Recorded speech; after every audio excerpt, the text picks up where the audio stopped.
নমস্কার বন্ধুরা, আজ আমি সজনে ফুলের সম্পূর্ণ অন্যরকম সুস্বাদু একটি রেসিপি শেয়ার করব। সজনে ফুলের পকোড়া চচ্চড়ি তো অনেক খেয়েছেন, এইভাবে একবার ট্রাই করে দেখুন, আশা করি সকলের ভালো লাগবে। তো দেখে নেওয়া যাক আমার আজকের রেসিপি। মাঝারি সাইজের এক ঝুড়ি সজনে ফুল ধুয়ে রাখবো। ফোটানো নুন জলে দুটো মাঝারি সাইজের আলু 6-7 মিনিট সেদ্ধ করে নেব।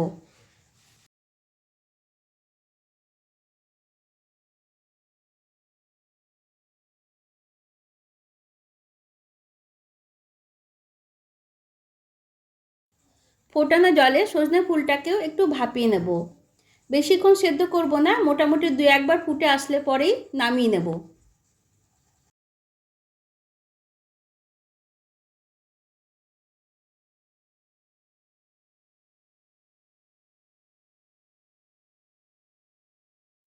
এভাবে একটু ভাপিয়ে নিলে সজনে ফুলে অনেক রেণু থাকে আর কষ থাকে, ফুলটা বেশ ভালোভাবে পরিষ্কার হয়ে যাবে। এবারে আমি জলটাকে ঝরিয়ে নেব।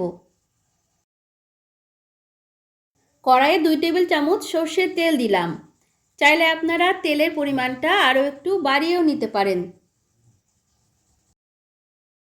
তেল ভালোভাবে গরম হয়ে গেলে এর মধ্যে মেথি, মৌরি, কালো জিরে মিলিয়ে 1/2 টিস্পুন, শুকনো লঙ্কা আর তেজপাতা ফোড়ন দিলাম। ফোড়ন 10-12 সেকেন্ড ভাজা হয়ে গেলে আলুর টুকরোগুলোকে কড়াইয়ে দিয়ে দেব। মাঝারি আঁচে 5 মিনিট আলু ভেজে নেব। সামান্য একটু লবণ দিলাম। এদিকে আলু ভাজা হতে থাক, ওদিকে আমি মশলা রেডি করে নেব। 1.5 চা চামচ আদা বাটা, 1/2 চা চামচ জিরে গুঁড়ো আর সামান্য একটু ধনে গুঁড়ো নিয়ে পরিমাণ মতো জল দিয়ে একটা মশলার মিশ্রণ তৈরি করে নিচ্ছি। 5-6 মিনিট আলু ভাজা হয়ে গিয়েছে, এর মধ্যে এবার আমি মশলার মিশ্রণটাকে দিয়ে দেব। মশলার বাটি ধুয়ে সামান্য একটু জল দিলাম। মিডিয়াম টু লো হিটে মশলা কষে নিচ্ছি। চাইলে আপনারা এই রান্নাতে একটা মাঝারি সাইজের টমেটো কুচি, মটরশুঁটি আর ধনেপাতা কুচিও দিতে পারেন। ছোটো 1/2 চামচ হলুদ গুঁড়ো দিলাম। অল্প অল্প করে জল দিয়ে মশলাটা ভালো করে কষে নেব। স্বাদ মতো একটু লাল লঙ্কার গুঁড়ো দিলাম।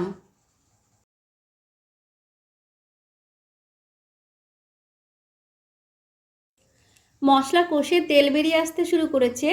যারা মটরশুঁটি আর টমেটো দিতে চান তারা এই সময় অবশ্যই দিতে পারেন। তো আমি অল্প অল্প করে জল দিয়ে মশলাটা আরও কিছুক্ষণ ভালো করে কষিয়ে নেব। মশলাটাকে খুব ভালো করে কষানো হয়ে গেলে এর মধ্যে ভাপানো সজনে ফুলগুলোকে দিয়ে দিলাম।